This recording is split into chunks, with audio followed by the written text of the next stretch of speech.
ایک روز اشفاق احمد نے کہا، قدسیہ، نور بابا کی بات میرے دل میں کھپ گئی ہے۔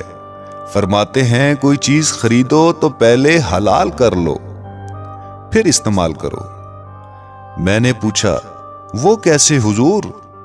بولے، اپنے لیے 4 قمیضیں خریدو تو 7 کم از کم 1 قمیض اللہ کے نام پر دینے کے لیے ضرور خریدو۔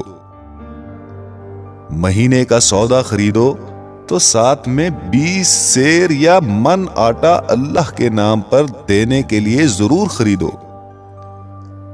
اسکول میں اپنے بچے کی فیس ادا کرو تو ساتھ ہی کسی حاجت مند کے بچے کی فیس بھی ادا کرو۔ اس طرح وہ خرچ جو تم اپنی ذات پر کرو گے حلال ہو جائے گا۔ اگلے روز اشفاق احمد دفتر سے لوٹا تو کیا دیکھتا ہے کہ ایک اجنبی لڑکا گھر میں بیٹھا ہے۔ قدسی سے پوچھا، یہ کون ہے؟ قدسی بولی، ہمارے 3 بیٹے مدرسے میں پڑھتے ہیں، ان کے اخراجات حلال کرنے کے لیے میں نے ایک حاجت مند بچہ گھر رکھ لیا ہے۔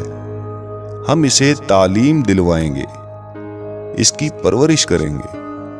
آج بھی اشفاق احمد کے گھر میں 1 نہیں 3 لڑکے پرورش پا رہے ہیں اور باقاعدہ اسکول میں تعلیم حاصل کر رہے ہیں۔